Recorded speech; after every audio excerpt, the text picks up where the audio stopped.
नमस्कार, मैं हूं हर्ष शर्मा। कमोडिटीज़ के इस खास शो मेटल मीटर में आप सभी का स्वागत है।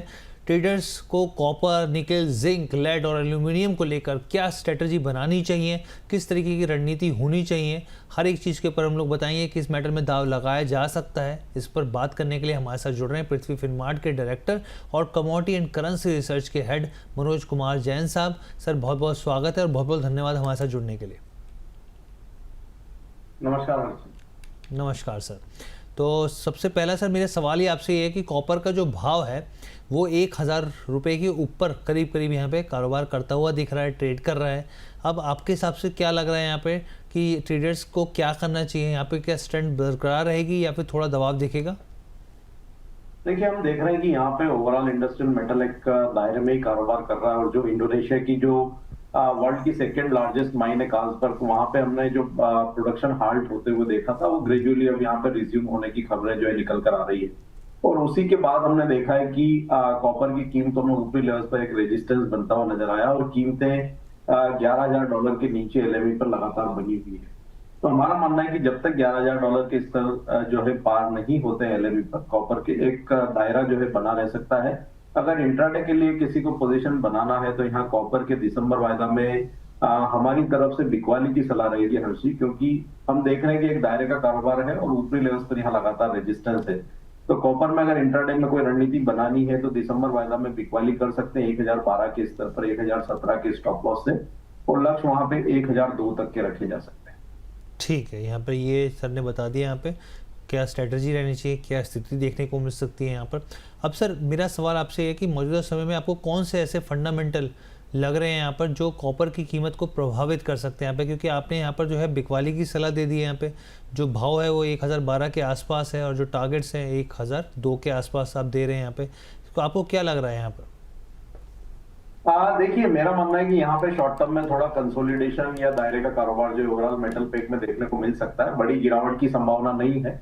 ये इंट्राडे की रणनीति के लिहाज से हमने यहाँ पे सेलिंग रिकमेंड की है, जिस तरह से हमने डॉलर इंडेक्स में मजबूती देखी और जो बाकी जो असेट क्लास में प्रेशर है उसके चलते यहाँ पे कुछ जो है मुनाफा वसूली देखने को मिल रही है। लेकिन लंबी अवधि का ट्रेंड अभी भी यहाँ पॉजिटिव है और जिस तरह से जो फेड की जो दिसंबर ब्याज दरों में कटौती की संभावना फिर से एक बार बढ़ती हुई नजर आ रही है। साथ ही चाइना की तरफ से हाउसिंग सेक्टर में एक स्टिमुलस जो है प्लान वो वहां पे आता हुआ नजर आ रहा है। तो ये जो फैक्टर्स है ये यहाँ पे फिर मेटल की कीमतों को सपोर्ट करते हुए नजर आएंगे। तो शॉर्ट टर्म में थोड़ा सा मुनाफा वसूली या कंसोलिडेशन रह सकता है, लेकिन लंबी अवधि का ट्रेंड अभी भी यहाँ पे ओवरऑल जो इंडस्ट्रियल मेटल्स है उनका पॉजिटिव बना रह सकता है। तो कॉपर में शॉर्ट टर्म में एक दायरा जो है 1022 से 988 का जो है वो रह सकता है। लेकिन लंबी अवधि में हम अगर 1022 के ऊपर कीमतों को निकलते हुए देखेंगे तो फिर वहां पे 1070 से 1100 के स्तर देखने को मिल सकता है।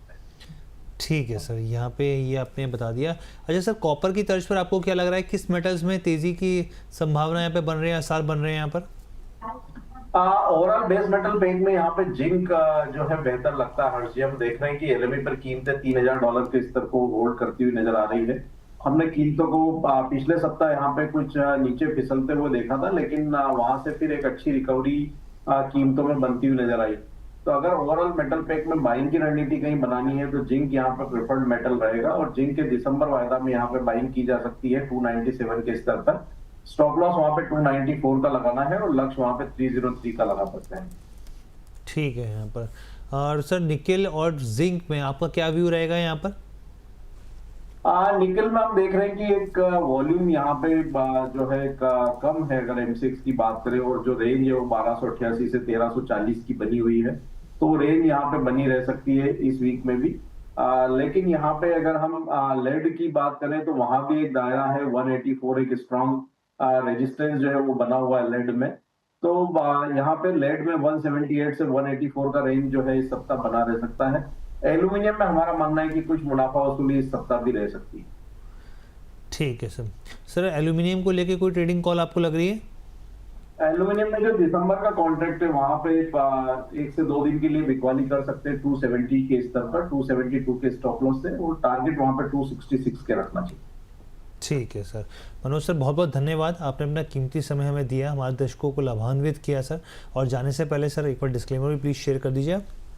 जो भी हमने मेटल्स के ऊपर डिस्कशन किया अर्जी, उसमें हमारी कोई पोजीशन नहीं है। रिकमेंडेशन के चलते हमारे क्लाइंट्स की इनमें पोजीशन हो सकती है।